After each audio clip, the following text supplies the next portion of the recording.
Good morning everyone. আমি চলে এসেছি আমি অনামিকা আবারও একটা নতুন ঝাঁচকচকে ভিডিও নিয়ে। হ্যাঁ, আজকে একটা বিশেষ ভিডিও নিয়ে এসেছি। তোমরা থাম্বনেল আর টাইটেল দেখে বুঝতেই পারছো, তবুও আমি একটা বিস্তারিত আলোচনার মধ্যে একটা ভিডিও বানাবো বলেই চলে এসেছি। তো দেখো এখানে আজকে আমার এর বিশেষত্বটা কি, তাও আজকে যেই ভিডিওটা কেন করলাম সেটাও এই ভিডিওর মাধ্যমে আমি বলবো।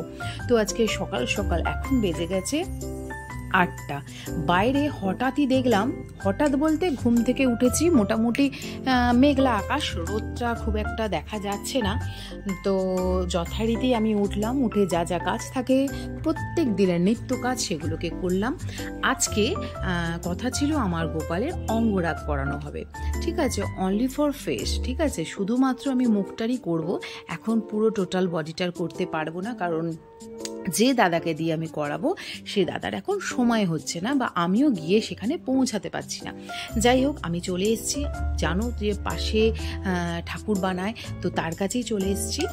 তো সে খুবই সুন্দর ঠাকুর বানায়। তোকে রিকোয়েস্ট আমি করিনি, কারণ এটাও আমাকে বললো রিকোয়েস্ট করবো না, এটা কোনো রিকোয়েস্ট করা চলে না, এটা একটা গোপালের অঙ্গরাগ বলে কথা। তো তুমি আমায় দেবে, আমি যতটুকু আমি পারি ততটুকু করে দেবো। সেহেতু আমি গোপালকে সকালবেলায় দিয়ে দিয়েছি। এবার দেখছি আকাশটা কি বলতো আস্তে আস্তে করে কালো হতে থাকলো। হঠাৎ করে কোথা থেকে যেন গোপালের যখন অঙ্গরাগ স্টার্ট হয়েছে তখনই কিন্তু ঝরঝর করে, যেভাবে কৃষ্ণের জন্ম সময় আমরা শুনেছি বা দেখেছি, বা টিভিতে যেভাবে আমরা দেখেছি, সেইভাবে অঝোর ঝড়ে বৃষ্টি মানে বৃষ্টি, আর তেমনই কিন্তু ঝোড়ো হাওয়া। তো যথারীতি ভিডিওটা করে দিচ্ছে তোমাদের দাদাভাই, এবং সঙ্গে নিয়ে গেছিল গোপালকে আমার ছেলে। তো সবাই মোটামুটি সকালে উঠে গোপালের অঙ্গরাগ হবে বলে তো সে হয়তো চলে গেছিলো ওর কাছে। এবার ও কিভাবে করছে দেখো। আর একটা জিনিস ভীষণ কি বলবো, মনটাকে ভালো করে দিচ্ছিল, যে আজ গোপালও যে আনন্দ পাচ্ছে এই বৃষ্টিটা দেখে কিন্তু বুঝতে পারছিলাম, কারণ আমি ভীষণই বৃষ্টি পছন্দ করি, আর তার সঙ্গে যদি ঝোড়ো হাওয়া হয় তো আরও ভালো লাগে। তো গোপালের সঙ্গে আমার কিন্তু মনের একেবারে ভীষণ মিল। ও ভীষণ বৃষ্টি পছন্দ করে, বৃষ্টিতে নাচা পছন্দ করে, যেহেতু আমরা গোপালের ছোটোবেলাটা দেখেছি এবং জানি। আর বিশেষ কোনো কথা এ বিষয়ে বলার নেই আমার। যাই হোক, যে তৈরি করে দিচ্ছে তার ভালো নামটা সত্যিই আমি জানি না, ভীষণ ভালো। ও কিন্তু কুমোর নয়, ঠিক আছে, এটাও ওরও একটা বিশেষত্ব। ও কিন্তু কুমোর নয়, ও শখে, ঠিক আছে, ও বড় হয়েছে, দেখলো যখন ও মানে ওর আঁকাটা এত ভালো, তো চাকরি বাকরি সেবা মতন হয়তো স্ট্যান্ড করতে পারেনি, বা মানুষ এখন সেহেতু চাকরি পায়ও না, ওর হাতের কাজ দিয়ে সবাইকে মুগ্ধ করে দেয়।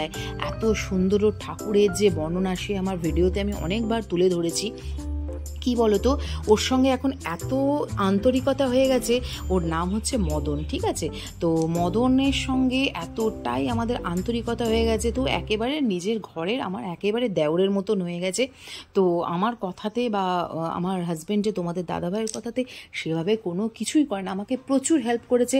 আমার ছেলের যখন রাম সেজেছিল নাটকে, তখনও হেল্প করেছে, ছেলেকে সাজিয়ে দিয়েছে রামের মতন করে। আর এই যে আমার আজ গোপালের আমার বড় ছেলে, গোপাল কিন্তু আমার সবার বড় ছেলে, ঠিক আছে, তারপরে কিন্তু আমার মেয়ে, তারপরে আমার ছেলে। তো ওকে আমার বড় ছেলে হিসাবেই আমি দেখি, আর আমার ছেলে মেয়ে কিন্তু ওকে গোপাল দাদা বলেই ডাকে। যাই হোক, ওকে দেখো এত সুন্দরভাবে করে দিচ্ছে।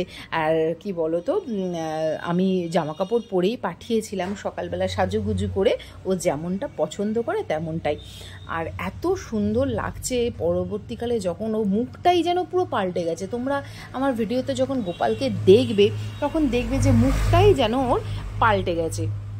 আর একটা কথা, এই গোপালের যখন মানে দেখেছি, আমি তো আজ থেকে নেই, গোপাল কিন্তু আমার বিয়ে হয়েছে আমার 2009 সালে, আর 2008 সালে আমি হরিদ্বার গেছিলাম, ঠিক আছে, ওই হরিদ্বার থেকে কিন্তু আমার সঙ্গে করে ও এই কি বলবো বহরমপুরে এসেছে।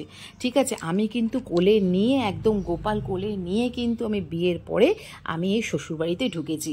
তো এই নিয়ে অনেক অনেক গল্প আছে, অনেক অনেক ট্র্যাজেডি আছে, অনেক অনেক ক্লাইম্যাক্স আছে। আর কিছু মানে কি বলো তো, আমি তো এগুলো ফিল করেছি, ওইগুলো আমি জানি কি কি হয়েছে বা কি কি আছে আর কি কি জানি। এই ক্লাইম্যাক্সগুলো সব কিছু তো আর সেইভাবে ভিডিওর মাধ্যমে তুলে ধরা যায় না। যতটুকু আমার মুখে শুনবে তোমরা ততটুকুই জানবে। যাই হোক, এই একটা বিশেষ যে প্রস্তুতি ওর অঙ্গরাগের, সেটাও তোমাদের সামনে ধরে তুললাম। আর কেন এই মানে বিশেষ কেন বললাম, কারণ